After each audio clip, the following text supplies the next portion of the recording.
Well, my mother was suffering from an 8-year battle of renal failure, and I was asked if I wanted to be in a position to donate.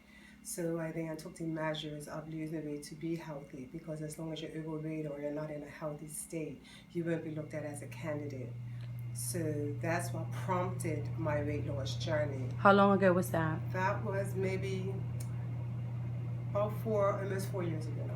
Now, you're tall. How tall are you? I'm 5 foot 10 and a half. So, what weight were you scientifically overweight? Because you know how we go by a I've certain always been standard. heavy, always. My whole life I've always been solid. I've gone up and down on my weight. My heaviest being 241, and of course my lightest being in the 150s as I've just done the competition. But I've always been heavy. So at the time I believe I was maybe 220, 218 when asked, and I had to come down to about 160 to qualify for my height being. So, how did you go about that? Initially, my significant other and I, we walked through the tracks. I changed my way of eating. I hadn't entered the gym as of yet. I was just doing it the good old-fashioned way. I entered the gym after the operation, but I was successful in losing enough weight before the operation without entering the gym to qualify. Now, ice cream's not too far away. It's easy to make fast food. How disciplined did you have to be in order to drop that Well, pounds? I think with your mom being, deathly ill and, the clock ticking, if there was anything that I needed to keep me encouraged was knowing that. So just knowing that she was overseas, she was flying in, she was flying out, she was deteriorating as time was going on. So it was pretty much a battle against time. And you guys successfully had the surgery. How is mom today? It was the successful 3 years ago, May 24th, we had the surgery. She's good, she's full of life, full of energy, back to being her ill self. After having her not herself for 8 years, it definitely was a welcome back.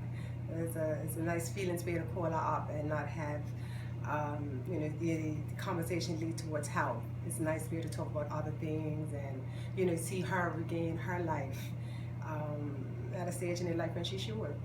Now, what then took you to the gym? Well, after the surgery, when I came back, that's when Dr. Thomas, Lynette Thomas, and my GP, Dr. Cousins, said now that after, post-operation, it's time for you to pick a gym and enter it and maintain a healthy living and a healthy way of lifestyle for the rest of your life as you have one kidney, etc. So that was kind of the bomb, especially coming from doctors that they wanted me to enter a gym, but that was just a side effect. That was fine. I had no problems with that. Was it a struggle initially? Initially, no, because I had a cousin of mine, Mr. Christopher Tannick. He was a personal trainer, so I originally called him up, and I was thinking, well, maybe he could just train me here and train me there, and he attended Seaview Gym. So as I walked into there, that atmosphere is a very home, warm, family-oriented type of place. So the adaptation between having to go and wanting to go changed pretty much close after I started being a member there. And did you go from not going to the gym to 4 times a week, or did you break in eventually? I started off, I believe it was 3 times a week, but that rapidly changed to at least 5 days a week. And then once the show prep started coming in, it was almost like I was living there. Now let's discuss the show, because to be healthy is one thing, but to be in a fitness and bodybuilding competition is a whole kettle of fish. Yeah. So how did you get into that realm of competition? Well, it's funny because I remember when I first started the gym. I started the gym August 6, 2014. So when I started the gym, everyone was prepping for a competition, and I remember thinking, wow, everyone was so disciplined. Everyone was hitting the machines. It was just so much. I felt the energy in there, and I made it my short-term fitness goal that I'm going to get myself into a physical condition where I can enter a bodybuilding competition. I knew I wanted to enter bikini. I knew what I wanted, and that was my, that was kind of my motivation. So some people say when they lose rapid weight and they transform, such as you have, they still have that fat person's mind. Did you suffer from that? Well, see, I never really had low self-esteem even as a fuller figure woman. I come from, a big family, and we was always taught that, just because you're big does not mean you're not beautiful.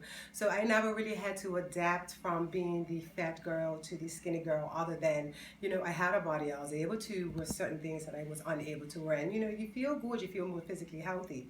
But, sometimes I still, look at sizes that's mediums and sizes that's too large for me. But it comes with time. It does change with time. So, what do you say to women who think that they have a pot belly or they're too thick or they're too fat? It's impossible to lose that weight. What do you say to them? Persistence and endurance, it does not happen overnight. So I'm not going to say that, you could go hard for 2, 3, 4 weeks and, you can get that body, because you're not. It took me about 2 years to attain, the body I have, and go through the necessary exercises and conditioning exercise. I mean, it's just like anything else, it's a process. So, first I have to say that you have to want it. They have to do it for themselves. It cannot be no other force encouraging them to do it. They have to wake up one morning and say, you know what, I'm ready. Because the physical aspect is going to deter them. It's going to, push their limits. So the only thing pushing you through is your mental aspect. But it can be done, you know what I mean? And you have to do it for yourself. I No, think that's very important. no. Recently, you just competed Mm-hmm. last weekend. Mm-hmm. Did you place? And No, then I didn't place, but I will not be deterred. I'll be back next year. Yeah, fitter and stronger. Yeah. so do you ever have downtime, or it's just training all year Oh round? well, before the competition, there really was no downtime, because we had so much going on, and extensive cardio and things like that. But now it's back to work, going to the gym maybe 2 hours, and then I'm back home before 5, because I knock off at 1. So before I was getting him 7, 8. There was no downtime. But yeah, I'm on off season right now. Kick back over early part of next year. And do you ever think that you would ever be the big beautiful woman again? For health reasons, because of my situation was a little bit different than the average Joe wanted to lose weight. No, because I need to stay in, a certain not age, weight bracket, to be able to, maintain a healthy lifestyle with, having one kidney. So I probably wouldn't. I give myself 10, 15 pounds playroom, but no more than that. And I, do eat healthy on a consistent